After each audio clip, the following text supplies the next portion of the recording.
وجہ یہ ہے کہ تحریک انصاف، نام ان کا تحریک انصاف کے نام پر بنی ہے، انصاف کے نام پہ بنے ہیں۔ یہ کہتے ہیں کہ معاشرہ جو ہے وہ بارہا عمران خان صاحب کا تقریروں میں دھرنے کے دنوں میں نے کہا جی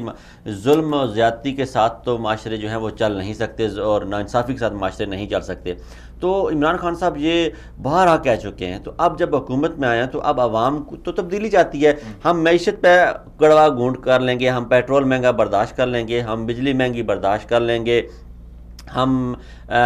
صنعت کا پہیہ رکتا دیکھ لیں گے، ہم ڈالر کی گراوٹ برداشت اٹھان برداشت کر لیں گے، روپے کی گراوٹ برداشت کر لیں گے، لیکن جب ہم اپنے گھر میں غیر محفوظ ہوں گے تو یہ تو برداشت کوئی بھی قوم، کوئی بھی معاشرہ، ایون چڑیا، چھوٹی سی چڑیا ہوتی ہے، جب اس کے بچوں کو سانپ ڈسنے کے لیے آتا ہے یا کھانے کے لیے آتا ہے تو وہ اپنی طاقت تک زور ضرور لگاتی ہے، بے شک وہ اسی سانپ کا نوالا بن جائے، لیکن وہ جو جتنی اس کی سکت ہے وہ اتنی طاقت ضرور لگاتی ہے۔ تو کیا حکومت جب ایک ایسے وقت جب حکومت خود 4 ووٹوں پہ کھڑی ہوئی ہے تو یہ ظلم و زیادتیاں کر رہے ہیں بار بار، یہ برداشت کیا جائے گا اس معاشرے میں؟ تو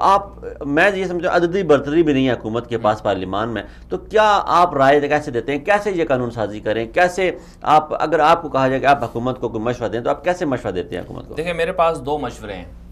ایک تو مشورہ یہ ہے کہ جو 4 ووٹوں کا تانا دیا جاتا ہے تحریک انصاف کی حکومت کو، اس تانے کو ہمیشہ ہمیشہ کے لیے دفن کیا جا سکتا ہے۔ عمران خان صاحب کے پاس اس وقت پاور ہے،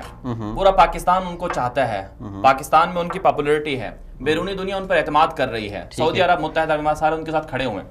ایک کام عمران خان صاحب یہ کریں کہ پاکستان میں 4 ووٹوں کا تانا اگر ان کو سننا ہے یا ان کے قانون سازی کے اندر روڑے اٹکائے جاتے ہیں، اس کو ہمیشہ ہمیشہ کے لیے ختم کرنا ہے، تو اس کے لیے عمران خان صاحب کو اسلامک صدارتی نظام کا اعلان کر دینا چاہیے، صدارتی ریفرینڈم کا اعلان کر دینا چاہیے۔ ایک کام تو یہ کرنا چاہیے۔ اس کے لیے تو پارلیمان سے منظوری چاہیے، پارلیمان سے منظوری نہیں چاہیے، اس کے لیے آپ اوپن وہ کریں کہ آپ ریفرینڈم کروائیں گے، پوری قوم اس میں شریک ہوگی۔ ترکی میں یہی ہوا ہے، پارلیمان سے منظوری نہیں چاہیے، آپ اوپن ریفرینڈم کرانے کے لیے بھی تو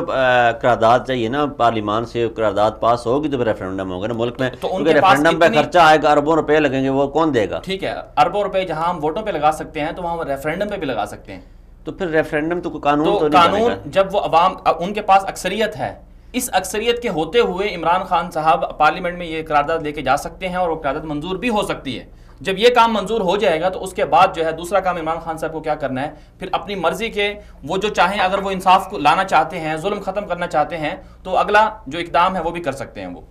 اگلا اقدام کیا کر سکتے ہیں؟ اگلا اقدام یہ قانون سازی کر سکتے ہیں، وہ سارا کچھ کر سکتے ہیں، چوروں کو پکڑ سکتے ہیں، پارلیمان اور حمزہ شہباز اور صدارتی نظام جب لے کے آئیں گے، صدارتی نظام کے لیے تو پھر انتخابات تو ضروری ہے ملک میں، پھر انتخابات نہیں، یہ ضروری نہیں ہے صدارتی انتخاب میں کہ آپ ایک ہی دم، آپ دیکھیں ترکی نے پہلے 5 سال پہلے جو ہے ریفرینڈم کروایا، پھر 5 سال کے بعد صدارتی انتخابات منعقد ہوئے۔ آپ ابھی اعلان کر دیں کہ جی ہم پاکستان کے اندر اسلامک صدارتی نظام لانا چاہتے ہیں۔ اسلامک صدارتی نظام کون سا ہے؟ اسلامک صدارتی نظام وہی ہے جو باقی دنیا سے ہمیں ممتاز کرتا ہے، یعنی ہمارا جو صدارتی سسٹم ہوگا وہ امریکہ والا نہیں ہوگا، ہمارا جو صدارتی سسٹم ہوگا وہ برطانیہ والا نہیں ہوگا یا فرانس والا نہیں ہوگا، ہمارا صدارتی سسٹم وہ والا ہوگا جو قرآن و سنت کی بنیاد پر کھڑا ہوگا۔ ہماری جمہوریت تو آج بھی وہ جمہوریت تو نہیں ہے جو امریکہ برطانیہ، ہمارے قانون تو ان سے بہت مختلف ہیں۔ ابھی جو یعنی ابھی